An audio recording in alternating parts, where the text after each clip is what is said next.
Welcome back to the show. Well, there is nothing like gathering the family around a big roast around the holidays, like a rib roast. Like a giant rib roast, you guys. Except for when you clean it up and you realize you still have a slab of that yummy leftovers for the rest of the week. So here with her recipe and a rib roast and some ideas for how to use up those delicious leftovers, we have Ashley Wulf from the Minnesota Beef Council. So welcome in, Ashley. It's always good to see you. Thank you. Good to see you guys too.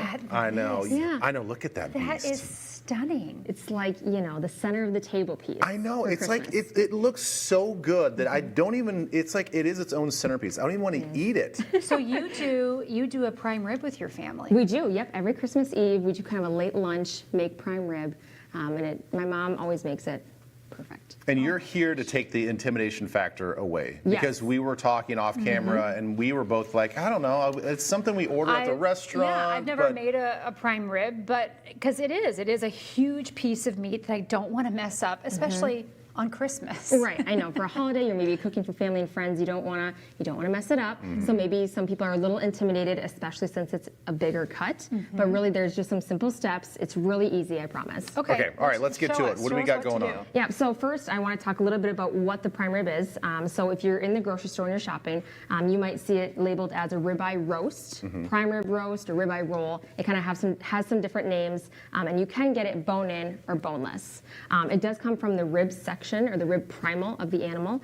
So it's got a lot of good flavor, tenderness, and then some marbling too. So even with this one, you see there's like flecks of the white fat in there. Yep. The more of that, the better, because that's where a lot of your flavor is in that fat too. Yeah, I mean, I feel like people are afraid of the fat, but that's what gives it the flavor. Yes, and what I always say too is it usually comes with this kind of white fat cap over the top, and you don't want to trim that before you cook it, because that's where you're going to get some juiciness, some flavor, and if you want to trim it after you cook it, that's where you do it. And don't get me wrong, this is actually kind of a good little hack, if you will, if you just want to do ribeye steaks, right? Yes. You can buy, this is basically just a ribeye steak that's not sliced up. Yes, some people don't know that, some do, but if you were just to take a slice of this ribeye roll, you would get a ribeye steak. And so the reason it tastes different is due to the cooking method. So with the ribeye steak, you're usually, searing or grilling, but with the prime rib, you're slow roasting it, so it's going to really bring out those flavors. Okay, all right. You've got some seasoning here. I do. So with this prime rib, this recipe calls for a pretty simple rub, but you can do any kind of seasoning that you'd like. So I'll have one of you kind of mix it together in this bowl here. All right. Put on some gloves if you'd like. You can do that. Yeah, we can do the gloves. We're just gonna get our hands in here as well. Okay, so what goes in this seasoning mix? This rub. Yep. So the rub calls for some minced shallots. Okay. Should I just dump it in this bowl? Yep. Dump it in the bowl. Okay. Some coarse ground black pepper. Okay. And a bunch of time. Okay. Where's the joke? Who's got the joke? Who's got the joke? For you.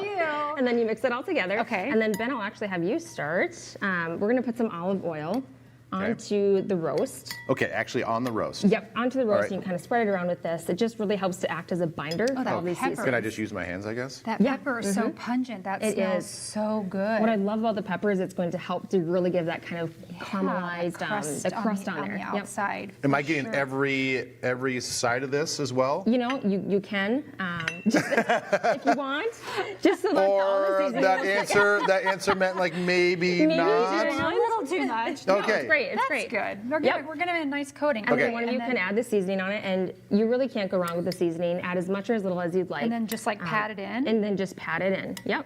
Okay, so Ashley, let me ask you, the actual kitchen string that you have on there, like, will it fall apart? Like, what's the point of the kitchen string? No, so this is a bone-in, so it won't fall apart necessarily, but it does help to kind of retain that shape. Okay. When you buy your rib roast at the counter, you can ask them to cut off the bones, and then you could tie them back on. So the butcher's twine can be good for that. The tip I do like to give is sometimes it's hard to find butcher's twine in the store, but if you just ask the meat counter, they will just give you some for free. So that's a great tip to do. That's it? That's all. And I do like to typically do it on the front too, but that's okay. That's all right. This looks great.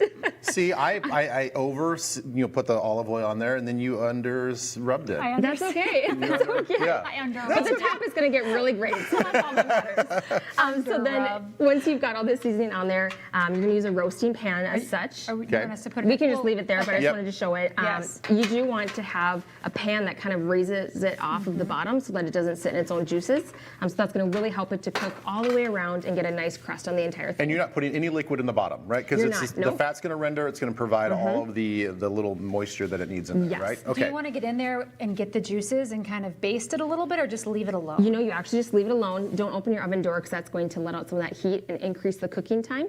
But you don't have to cover it either. Because Okay, that's gonna so help it's to create going in that the crust. oven for This is how long really at what temperature? easy. So it's really going to depend on the size of the roast, but this was about a 7 to 8 pound roast, and it was in the oven for 2.5 to 3 hours at 350 degrees. That's not bad at all. Yeah, and then what's great about this is that it's 7 to 8 pounds, so about a pound a person. So it might feed anywhere from 6 to 8 people. Okay, but you probably will have leftovers, and you've turned them into quesadillas. Great idea. I know. So you got to get really creative with your leftovers because we certainly don't want an amazing cut like this to go to waste. So what I've done here is scrambled up some eggs, just chopped the prime rib into bite-sized breakfast pieces. burrito. Yes. Quesadilla. And then added some green chilies in there and put it with some cheese. And that's all you really need to create, a quesadilla for breakfast or Yeah, lunch. so good. Yeah. So good. This is so smart. Yeah, and and go ahead. fascinating that I didn't realize that cranberries went with beef. Yes, you can do get in there? cranberries with beef. We do have a few recipes on our website that calls for them to go together. So that's a great pairing. Yeah, we have Yeah. you nicely sliced a couple pieces for us, so we're gonna go ahead and try. And I your do want to recipe.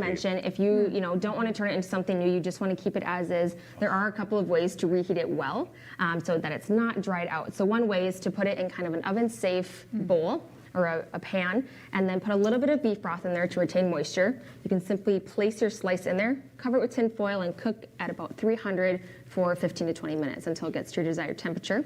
Nice. Or you can put it in a sous vide bag as Mm-hmm. such. If you have a sous vide machine, just place it right in there, vacuum seal it, and then submerge it in the water Oh. until it gets to your desired temperature as well. So Wow. two great Such ways great to tips. A lot of great reheat advice. it, keep it nice and moist.